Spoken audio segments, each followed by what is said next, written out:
Oke, saya mulai ya. Hari ini kita kuliah, sore ini kita kuliah tentang gangguan fungsi ginjal. Kuliah patologi dasar, ya.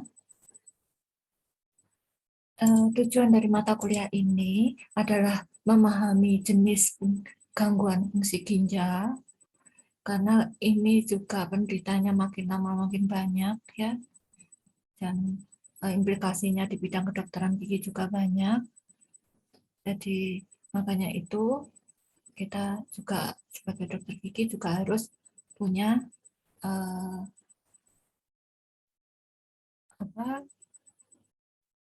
pengetahuan dasar tentang hal ini. Kemudian memahami jenis pemeriksaan sederhana untuk fungsi ginjal. Jadi kalau kita ada pasien yang ada resiko penyakit ginjal, itu kita paling enggak itu bisa memastikan melakukan pemeriksaan sederhana dulu untuk deteksi apakah pasien kita itu sehat atau tidak, ginjalnya terganggu atau tidak, begitu ya. Kemudian, nah salah satunya tadi itu pemeriksaan protein rebus tadi yang Anda lakukan itu kan pemeriksaan sederhana untuk fungsi ginjal. Ya. Kemudian memahami interpretasi hasil pemeriksaan fungsi ginjal terkait dengan praktik kedokteran gigi. Jadi kalau mamanya Anda dapat pasiennya gagal ginjal stage 2 atau stage 1, apa yang harus bisa dilakukan gitu. Tapi kita untuk jenis pemeriksaannya ya nanti di praktikum di blok lain, bukan di MK ini, hanya interpretasinya aja. Ya, yang patut dilihat itu. Sedikit mengulang bagaimanapun biar nggak bingung. Fungsi fisiologis dari ginjal kan seperti ini ya. Jadi kalau ini dibesarkan seperti ini kan. Ya. Ini satu glomerulus itu kan seperti ini. Ini tubulusnya. Itu kan. Mengerti maksud saya dari gambar ini? Jadi ini adalah arteri ini. Gitu loh ya. Interlobular arteri, ini interlobular arterinya. Jadi berlobus-lobus begitu. Ini namanya adalah glomerulus ya kan? Ini arteri namanya. Ini apa namanya? Ada yang tahu?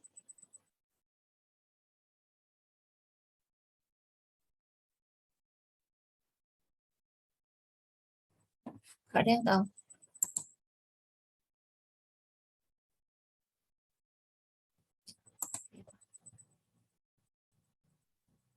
Kapsulat Bowman kan ini ya. Jadi dari sini nanti difiltrasi ke sini, difiltrasi ke disaring ya. Terus habis itu diabsorpsi kembali di tubulus ini, nanti akan diabsorpsi kembali ke kapiler ini, peritubular kapiler.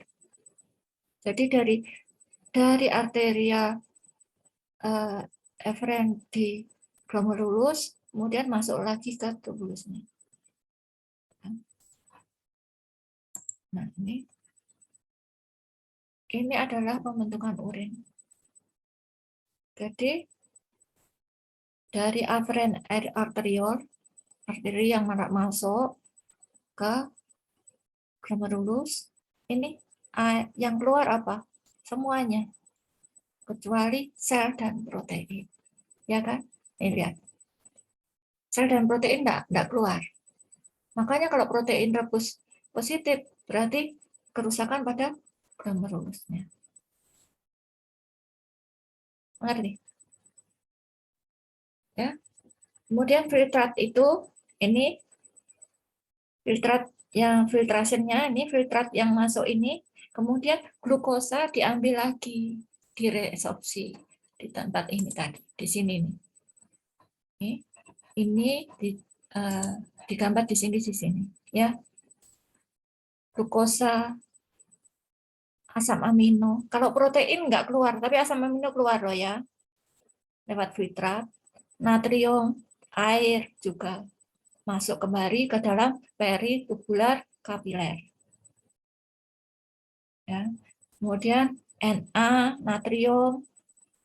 Kemudian kalau yang di sini ini resorpsinya bikarbonat juga. Kemudian Na yang di sini itu tergantung aldosteron efek. Jadi dipengaruhi oleh hormon aldosteron. Kemudian obat juga akan disekresikan di tubulus yang distal di sini. Obat, kemudian ion H dan ion kalium. Disinilah urin dibentuk. Jadi kalau yang di sini ini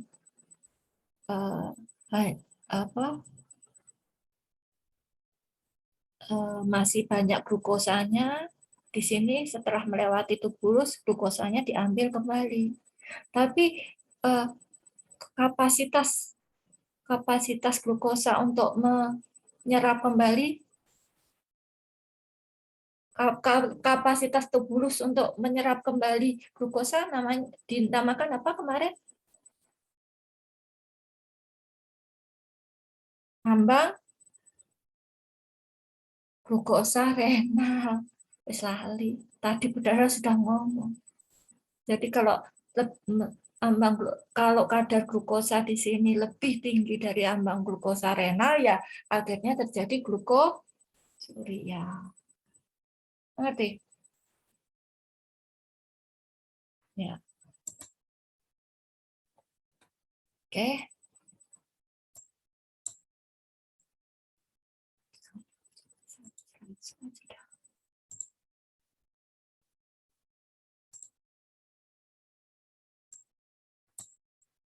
Nah, ginjal ini kenapa kok gampang rusak?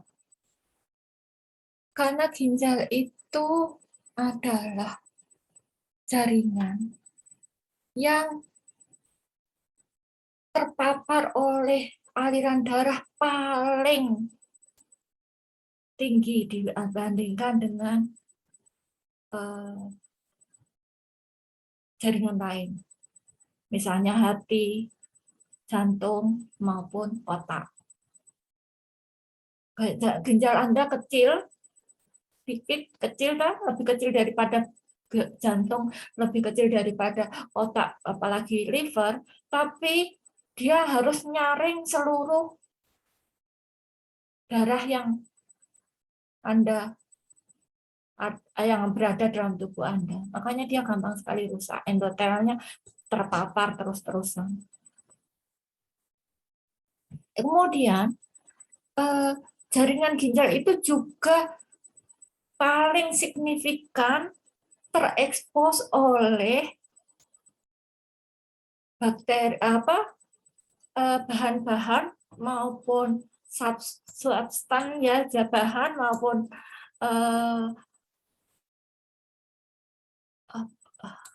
bahan maupun obat ya yang mempunyai potensi yang merusak. Makanya itulah ginjal kita itu kalau ada sesuatu racun dan sebagainya itu biasanya ya ginjalnya yang mengalami kerusakan dibandingkan dengan yang lain.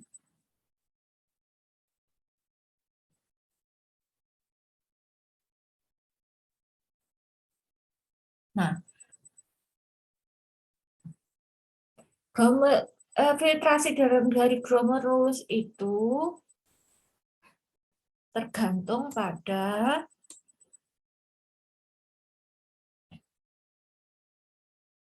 intra dan trans glomerulus pressure. Jadi tekanan intra dan trans glomerulusnya. Jadi tergantung tekanan di sininya ini.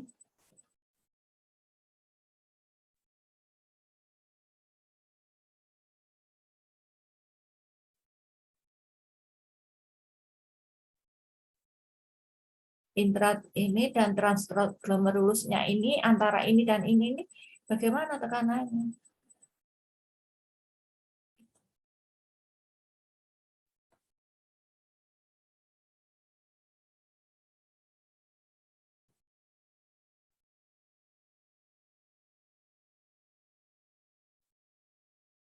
Karena itulah kalau kamu itu terjadi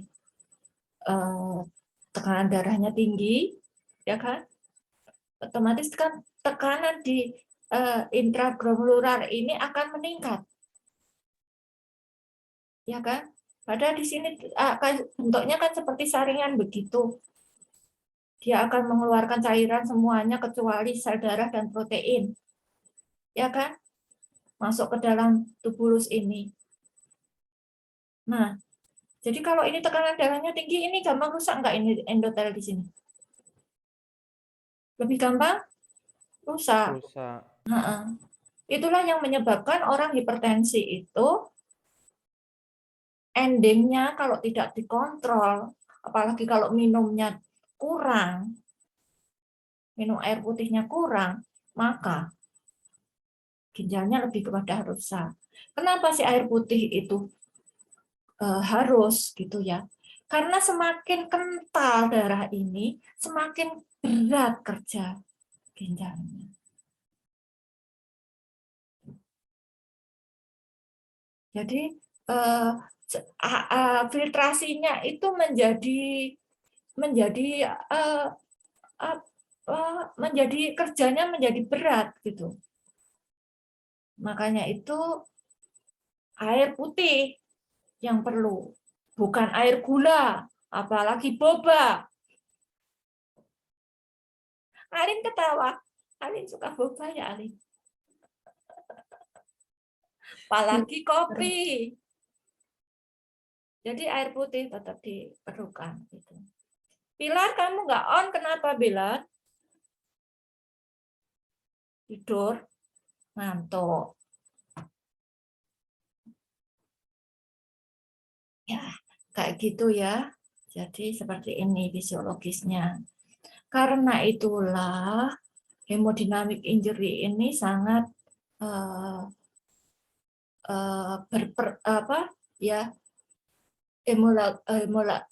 hemodynamic injury ini sangat sering lebih banyak terjadi pada ginjal dibandingkan dengan organ-organ yang lain kayak gitu. Nah, sekarang kita mulai ke penyakitnya. Saya nggak akan cerita kamu mendiagnosisnya bagaimana, tidak, karena kita dokter gigi, gitu loh, ya. Tapi kamu harus tahu, karena chronic renal disease atau chronic kidney disease ini adalah sesuatu yang progresif, yang makin lama makin parah dan bisa diperparah oleh tindakan-tindakan yang Anda lakukan. Pengobatan, ya misalnya, atau stres, karena perawatan.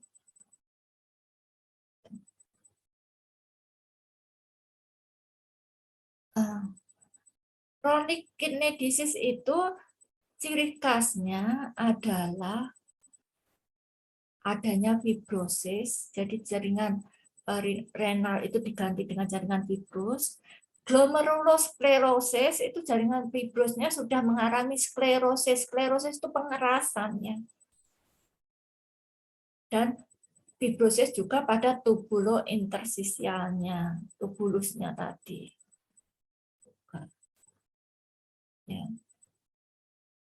Nah, itu chronic renal kidney disease itu adalah abnormal struktur dari ginjal atau struktur atau fungsi dari ginjal yang lebih dari 3 bulan dengan yang berhubungan dengan implikasi kesehatan tubuh seseorang.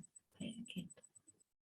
Nah, itu tandanya adalah yang tadi itu Anda lakukan, albumin, urea tadi itu pemeriksaan urin yang paling sederhana adalah dengan protein rebus tadi. Nah, ada lagi urin sedimen. Sayangnya kita nggak bisa lakukan, tapi di makalah saya yang tadi pemeriksaan urinalisis kan ada, ya bisa dilihat itu. Kemudian imaging biasanya pakai MRI atau USG. Kemudian ada pemeriksaan asam basa. Kemudian yang terakhir adalah GFR. GFR dulu itu mengukurnya susah. Kalau GFR zaman dulu itu glomerular filtration rate itu dulu itu mengukurnya harus serum kreatinin dan urin ditampung 24 jam begitu. Tapi sekarang dengan sudah ditemukan rumusnya.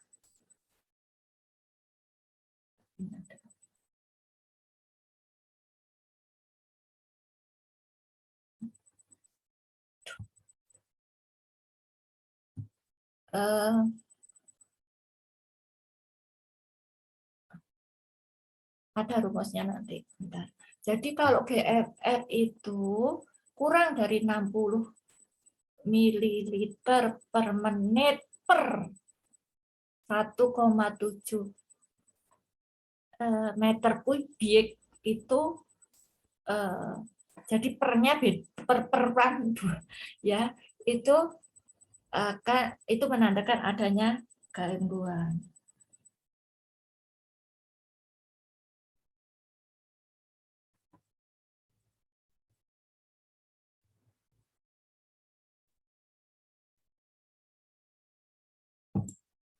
Gangguan glomerulosnya sendiri bisa disebabkan oleh penyakit herediter, misalnya Alport syndrome,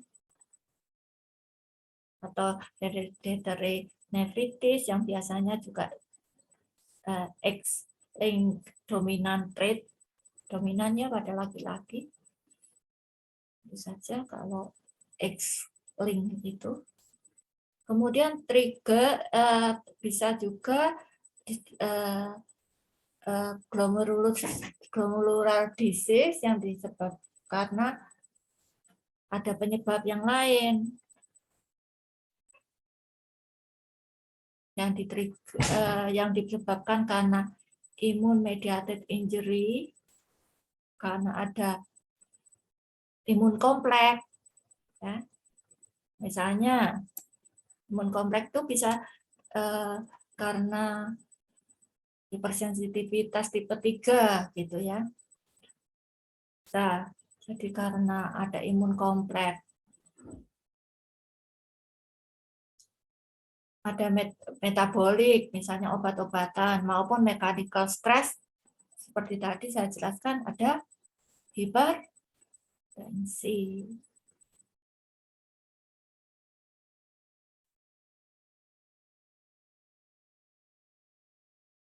Ini aja yang dihafalin. Kemudian tipenya, jadi penyebabnya ini 3 ini. Ya. Metabolik itu ya termasuk obat ya. Obat, racunan, apa itu. Kemudian tipenya ada yang non proliferatif, nggak ada proliferasi, jadi nggak ada inflamasi, nggak ada imunoglobulin, perubahannya juga sedikit, kemudian bisa dinamakan juga idiopatik, fokal, dan segmental glomerulonecrosis. Nah, yang proliferatif itu ada deposisi imunoglobulin yang menyebabkan juga peningkatan selularitas dari ginjal itu, misalnya pada glomerulus proliferatif glomerulonefritis, pada lupus nefritis, IgA nephropathy, anti GBM, post infeksius gitu ya. Kemudian ada yang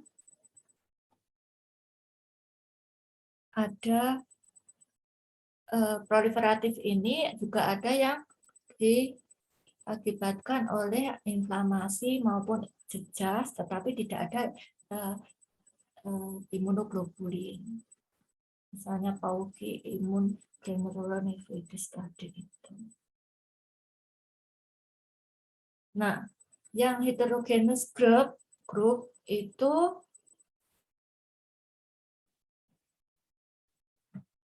Misalnya yang gangguan ginjal karena diabetes, karena amiloidosis itu eh,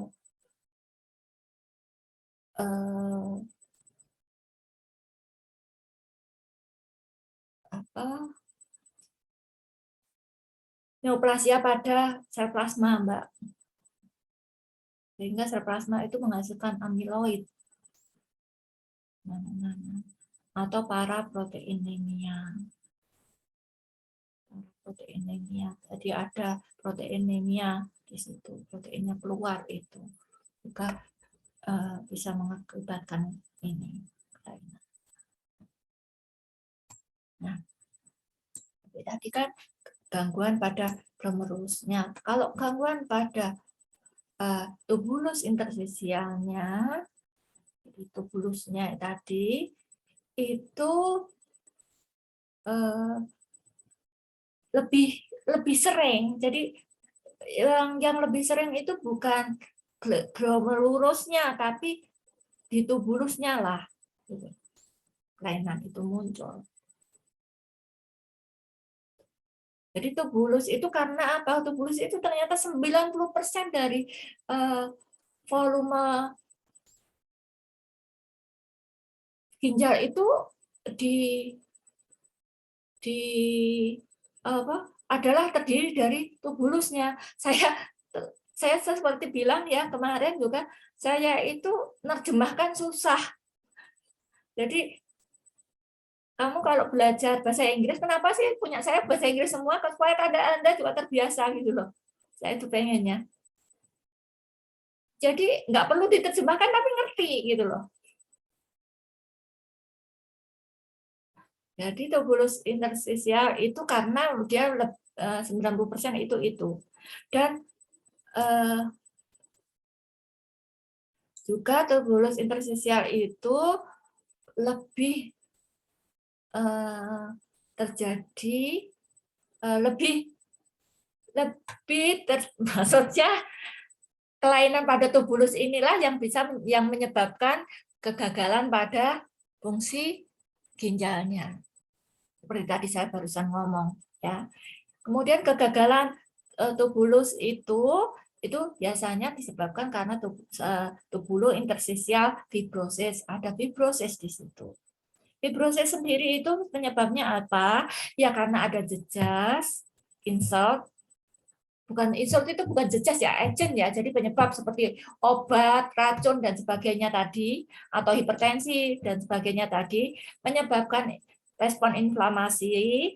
Respon inflamasi itu menyebabkan mediator ada soluble mediator radangnya keluar, kemudian terjadi vaskular permeabilitas, kemudian aktivasi sel endotel, kemudian ekstravasasi leukosit, leukositnya mengeluarkan mediator, kemudian mengaktifkan sel-sel profibrotik atau fibroblast.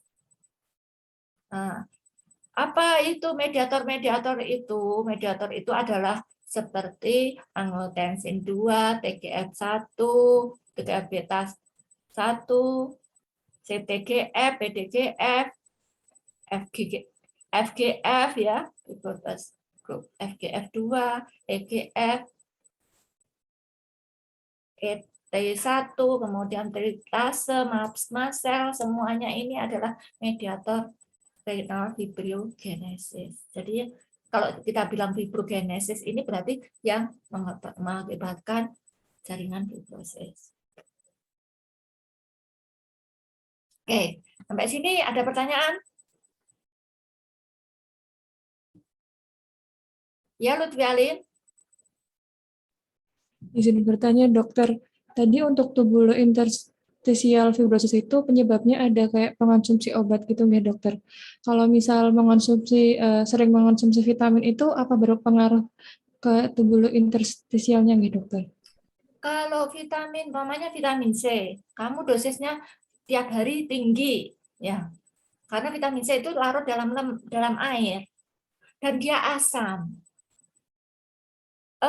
urin yang asam itu mudah mengendapkan kalsium, Mbak. Itu penyebabnya. Jadi kemungkinan akan mengendap di situ bisa jadi batu atau terlalu berat. Maksudnya vitamin itu kalau dosis tinggi terus-terusan juga solutnya akan lebih kental. Tapi tidak seperti obat-obat analgesik, obat-obat antiinflamasi. Itu obat anti jamur. Itu sangat hepatotoksik maupun sangat nefrotoksik. Kayak gitu. Ngerti, Arin? Jadi tidak semua obat. Tapi kalau Anda minum vitamin yang dari luar kimiawi maupun apapun, usahakan minum airnya juga banyak. Apalagi vitamin C. Gitu. Baik, terima kasih dokter. Iya, sama-sama. Ada yang tanya lagi? Jadi sudah tahu ya, jadi kerusakan itu, insult itu bisa apa saja termasuk hipertensi dan diabetes tadi, menyebabkan inflamasi, kemudian inflamasinya menyebabkan aktivasi endotelial sel, ekstravasasi leukosit itu, leukositnya keluar dari pembuluh darahnya, kemudian di situ banyak mediator, kemudian itulah yang menyebabkan fibrosis. Jaringannya itu digantikan dengan jaringan fibros. Gitu. Nah, ini adalah ringkasan ya Mbak ya. Ringkasan ini meskipun gambarnya boseni, ini bagus banget. Jadi pamannya ada hipertensi, yang rusak yang mana? Ini glomerular damage. Rusak di sini.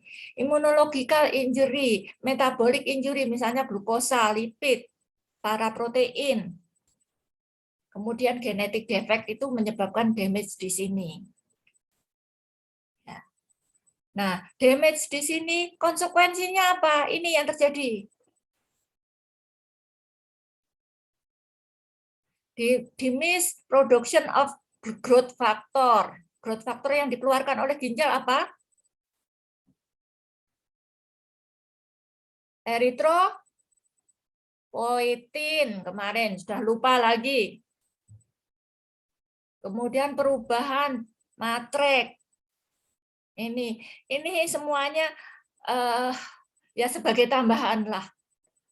Kemudian yang tadi ditanyakan metabolik toksik atau metabolik itu glukosa, lipid dan protein. Ini ternyata juga menyebabkan kerusakan pada tubulus. Konsekuensinya apa? Ini semuanya akibatnya. Jadi ini yang rusak, akibatnya ini. Ini juga. Ini menyebabkan ini. Jadi kalau glukosa itu meh kabeh ya, ini kabeh rusak. Karena itulah orang diabetes kalau tidak terkontrol, endingnya adalah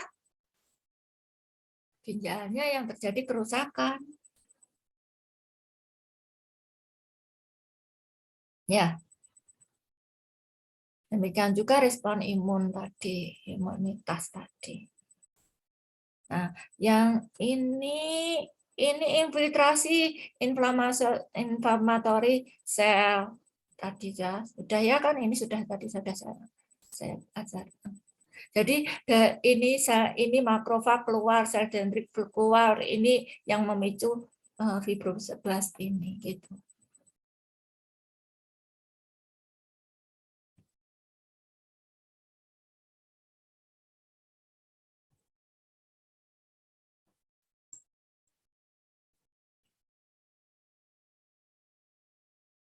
Anda bisa lihat kan? Saya cantumkan di sini apa yang saya ambil. Jadi tidak nyuri. supaya Anda juga nanti kalau ngutip sesuatu meskipun untuk kuliah tetap cantumkan sumber aslinya. Nah, ini tadi CKD itu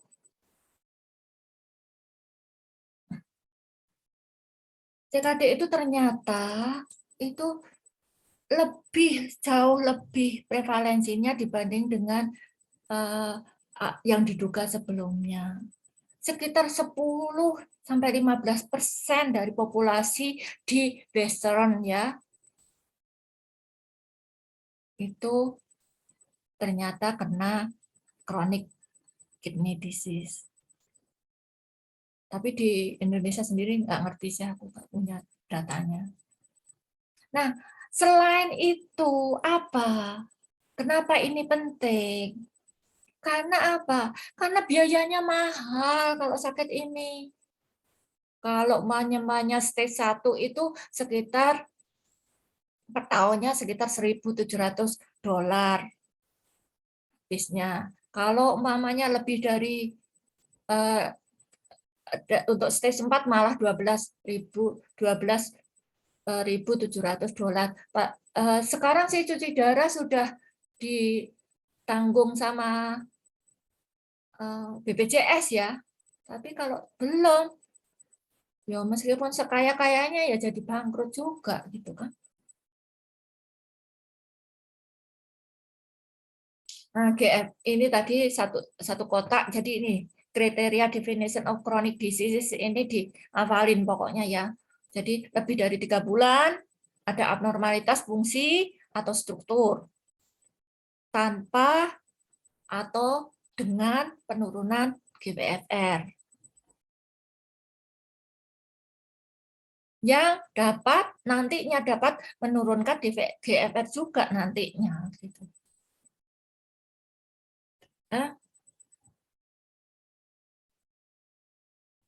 Jadi atau ada GFR kurang dari 60 per mililiter per menit per 1,73 meter kubik untuk lebih dari 3 bulan. Nah, kalau 3 bulan ini seperti ini, meskipun tidak ada damage maupun tanpa damage atau dengan damage itu sudah masuk kriteria CKD. Jadi meskipun USG-nya rendah, USG-nya normal, semuanya normal, tapi GFR-nya rendah, ya sudah dinamakan sudah masuk dalam kriteria chronic kidney disease. Nah, ini adalah kriterianya. GFR-nya ini, kenapa di dok satuannya kayak gini ya? Satuannya memang kayak gini, Mbak. Aku coba seneni. Jadi satuannya memang mililiter per menit per 1,73 meter kubik. Ya. Ini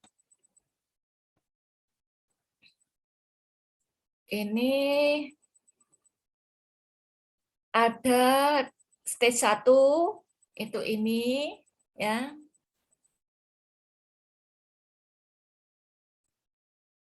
Stage 2 ini stage 3 ini GFR-nya sini relative term-nya itu ini. Jadi kalau GFR-nya itu normal ya masih lebih dari 90.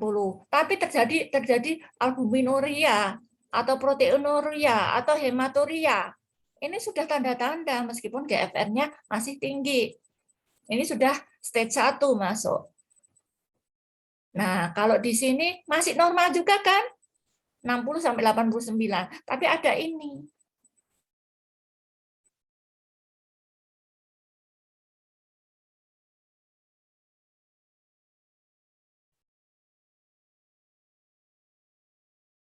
Terus kemudian stage moderat itu kalau sudah mulai turun, severe itu kalau sudah 15 sampai 29.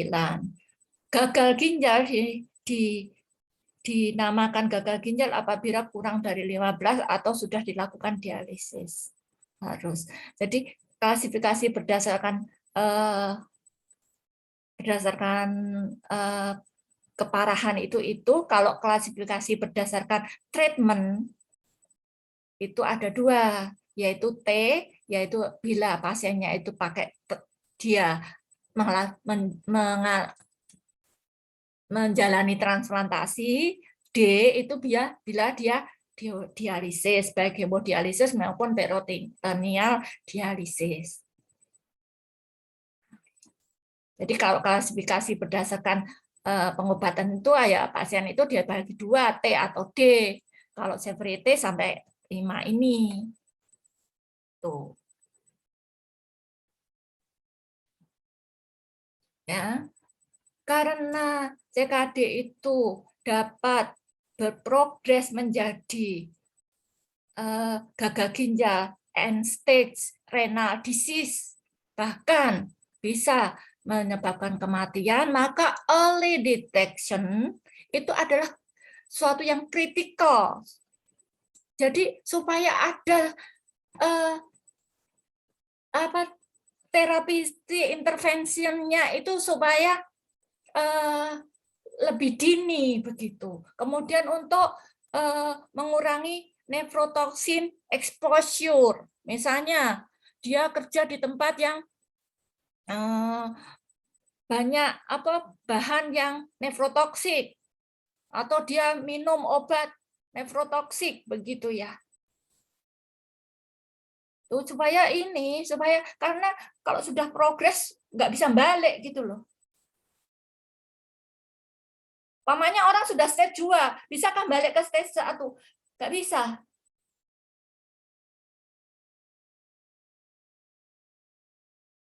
Ya. Kemudian screening indication. Ini yang patut Anda tahu sebagai dokter gigi. Adalah penderita hipertensi, penderita diabetes, dan penderita kardiovaskular disease yang lain. Usia tua, kemudian ini berat badan bayi yang rendah, obesitas, dan ada family history riwayat keluarga penderita chronic kidney disease. Jadi yang ketiga ini banyak. Tapi yang pertama adalah hipertensi dulu. Orangnya hipertensi, pikiranmu ginjalnya sehat enggak ya yang ini? Begitu. Sebelum Anda ngasih obat atau apa. Ya. Jadi jangan dipikirin hanya hipertensinya sudah ini kok. Sudah terkontrol, dia sudah minum obat dulu, minum obat sekian puluh tahun begitu. Nah, obat anti hipertensi yang diminum tiap hari itu kan toksik juga. Ya. Jadi itu yang harus kita perhatikan. Diabetes juga seperti itu. Kemudian usia tua juga. Sudah usianya tua, mau kasih obat antibiotik dosis tinggi. Waduh, kasihan banget. Juga obesitas. Obesitas is a disease, Mbak. Semuanya. Jadi yang obes, saya menyarankan sekali untuk segera menurunkan berat badannya. Bagaimanapun. Karena obesitas itu penyakit. Lemak yang ada di dalam visceralmu, bukan lemak subkutan ya. Kalau lemak subkutan itu kan memang lemak yang normal begitu ya. Lemak yang ada di visceralmu itu, di perut, itu adalah racun yang bisa merusak hidup. Dia mengeluarkan sitokin yang bisa merugikan kesehatan kita sendiri. Apalagi di usia muda ya. Usia muda aja sudah ada lemak gitu loh. Nanti tambah tua tambah gimana?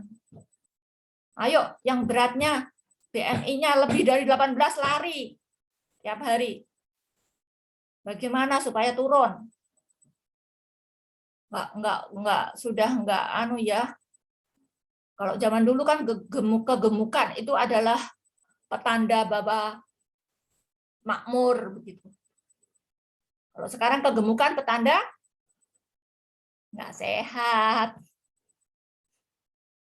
Bukan, saya ngomong ini bukan karena saya kurus. Oh, dokter Erna mentang-mentang dia kurus saja gitu ya. Safi, kamu kok sedih, kenapa? Safi Azizah, saya aja masih cerah ceria. Meskipun capek Mbak saja nih. Gitu dokter. Oke, wes.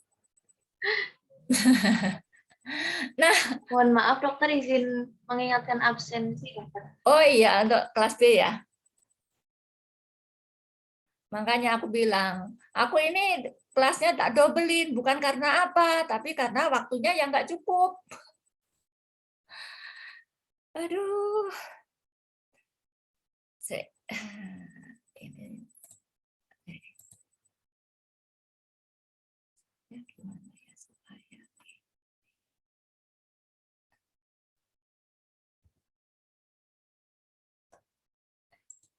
Ini berhenti rekod, nggak bisa. Kita lanjut ya. Apa itu GFR? Nah, dulu itu kan ngitungnya susah ya. Sekarang GFR itu ini. Oh, kok angel tuh, Dok. Pangkat-pangkatnya. Nah, ini ada kalkulatornya. Ini bisa dibuka, nanti diklik aja. Bisa masukkan. Yang dimasukkan adalah sebentar. Ini coba bisa masuk enggak? Kadang-kadang nyaut, kadang-kadang enggak soalnya. Nah, ini. Ya. Jadi kita hanya masukkan serum kreatininnya berapa. Kita masukkan serum sistasinnya berapa. Nanti kita pemeriksaan di lab gitu. Kemudian usianya ya, Pok. Seandainya Hah? Itu share screen-nya masih PPT. Oh, masih PPT. Ya. Tadi tak klik tapi ternyata nggak langsung ya, nggak bisa langsung keluar ya. Nah, ini. Jadi tadi diklik itu muncul ini. Jadi umpamanya serum kreatininnya segini. Ini 2 umpamanya. Usianya 53 ya, female. Kemudian ini terstandar atau enggak ininya kita ambil yang not sure aja, kita nggak ngerti gitu ya. Kemudian ini disesuaikan dengan usia permukaan tubuh apa enggak gitu ya. Coba kita yes. Nah, ini kita tingginya berapa? Tingginya 167 umpamanya, beratnya 45. Nah, ini dikalkulate. Ini hasilnya bagaimana? Nah, ini. Udah mulai turun kan?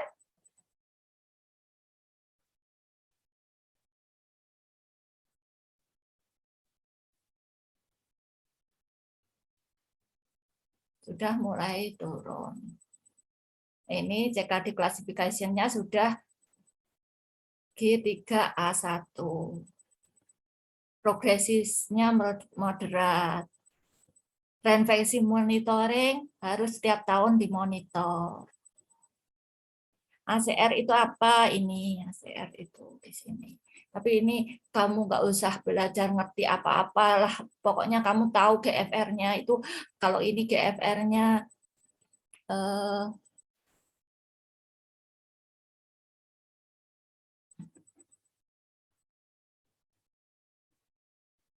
GFR-nya kan sudah kelihatan di sini. Ini 50 mili per menit. Ini sebenarnya kan masih normal. Tapi ternyata kalau kita perhatikan di sini, dia sudah masuk dari A1 gitu.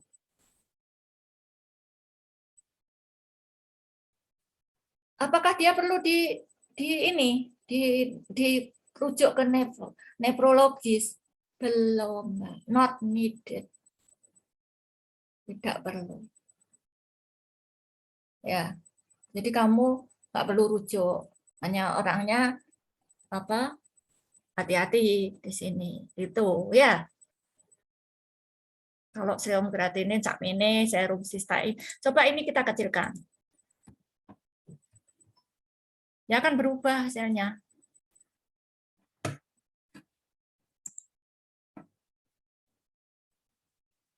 Masih belum berubah, apa-apa. Kayak gitu. Oke? Ya, nanti saya akan lanjutkan. Kesel banget ya. Aduh, kasihan deh. Kemudian pengukuran albumin urin dan kreatinin rasio, kemudian urinalisis. Urinalisis itu terjadi apabila positif. Kalau positif itu berarti sudah lebih dari 300 mg per 24 jam. Itu sudah protein ureanya sudah berat. Urinalisis yang kita lakukan. Ini EGFR tadi sudah. Nah, sudah.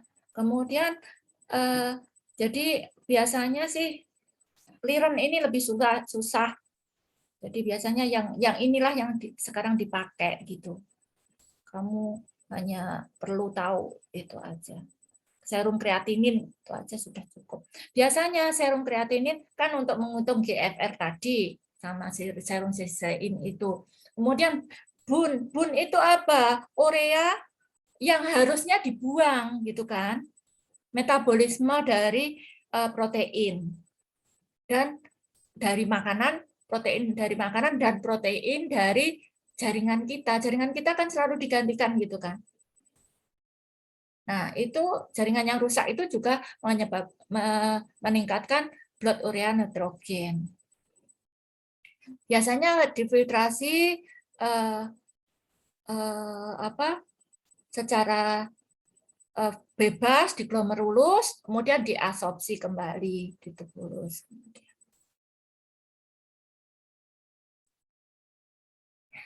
Diabsorpsinya sedikit. Blood urea nitrogen itu makanya itu sebenarnya bun ini adalah blood urea nitrogen itu harusnya keluar semuanya ke urin. Nah, ya kan free kan, jadi dikeluarin semua ke glomerulus, direabsorpsinya hanya sedikit banget, jadi keluar semuanya. Nah, jadi blood urea nitrogen itu yang diukur itu adalah nitrogen di serum ureanya. Jadi bun itu level itu juga berhubungan dengan penurunan fungsi ginjal. Tapi ada juga ekstrarenal yang bisa menyebabkan peningkatan bun itu. Misalnya kamu makan protein yang terlalu banyak, ada gastrointestinal bleeding, tuh. Kemudian catabolic state, itu bila Anda makan obat-obat diet yang katabolisme itu menyebabkan katabolismenya meningkat, malnutrisi, gagal ginjal, dehidrasi, penggunaan glukokortikoid maupun peningkatan urea oleh sintesis urea oleh liver itu juga bisa menyebabkan bunnya naik tapi ekstrarenal. Nah, urea ini bahayanya apa? Yang harusnya dikeluarkan oleh ginjal lewat urin itu kan kalau terjadi gangguan itu kan ureanya tetap ada di aliran darah toh. Ya. Nah, bahayanya adalah dia toksik. Namanya juga sampah gitu loh. Akhirnya toksik merusak sel-sel epitel, sel endotel, sel epitel intestin, kemudian dinding sel darah, kemudian sel pankreas, sel-sel adiposa, kemudian juga indirect toxicity melewati melalui proses yang dinamakan karbamilasi. Makanya bun level ini pada penderita gagal ginjal itu berhubungan sekali dengan kematian dan gagal jantung. Jadi biasanya memang orang gagal ginjal itu yang diukur adalah serum kreatinin yang dapat menunjukkan GFR-nya berapa, serum sistein tadi, kemudian BUN ini. Nah, normalnya itu 6 sampai 20. Kurang dari 60 tahun. Kalau lebih dari 60 tahun itu lebih tinggi, 8 sampai 23. Bagaimanapun ini tentu saja dari lab ke lab lain juga berbeda. Makanya itu nilai normal itu tergantung alatnya yang dipakai gitu. Kemudian rasio kreatinin BUN itu biasanya adalah 10:1 atau 20:1. Gitu.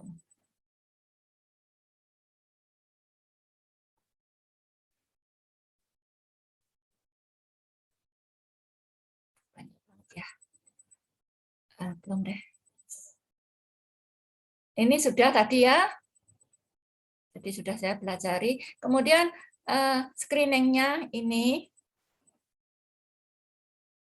Screening dari komplikasi. Jadi kalau orang sudah CKD ini, CKD stage 3 dan 4 itu ini semuanya.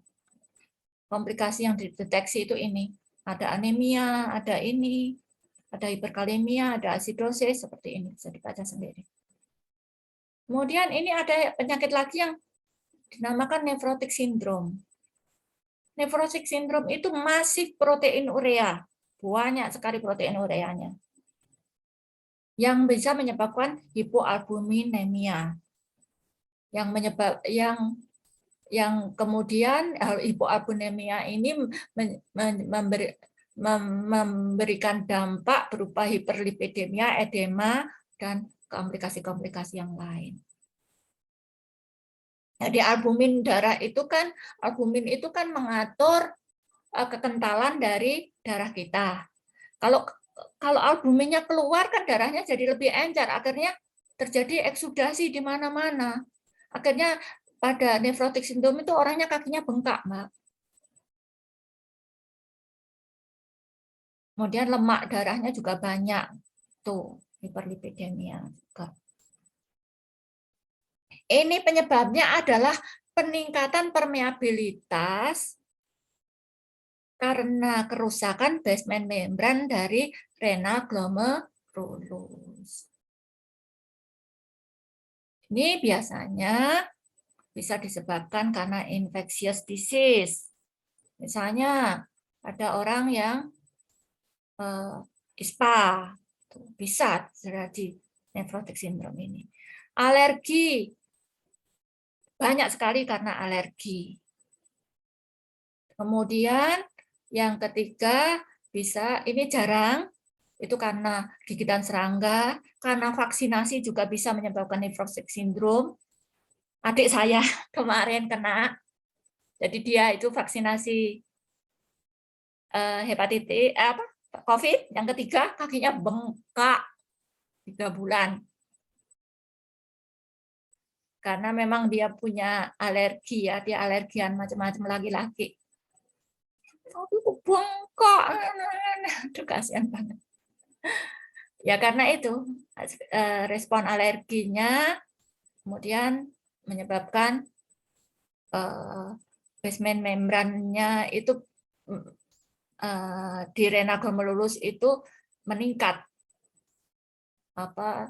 permeabilitasnya karena kerusakan dari basement membran itu. Atau ini psychological stress.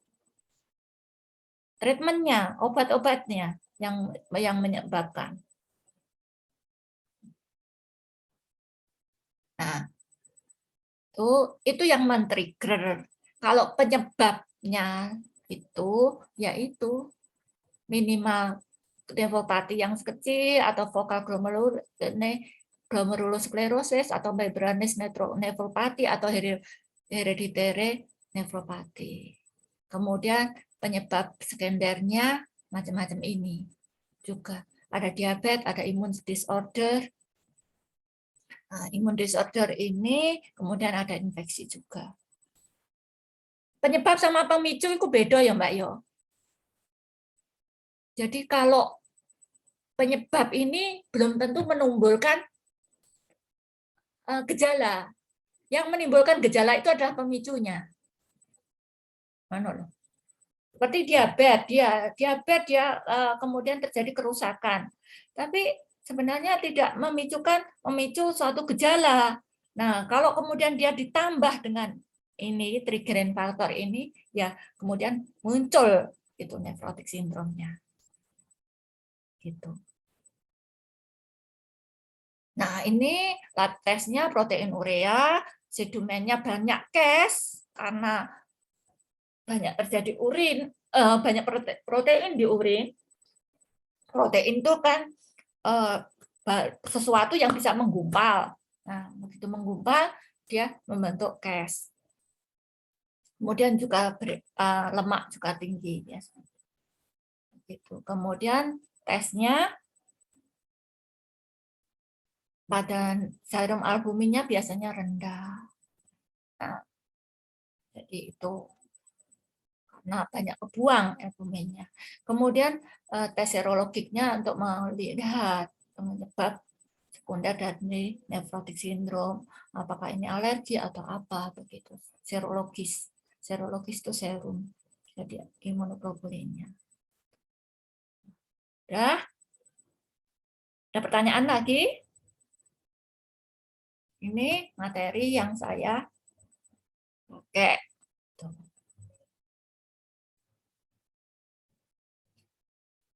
Ada pertanyaan?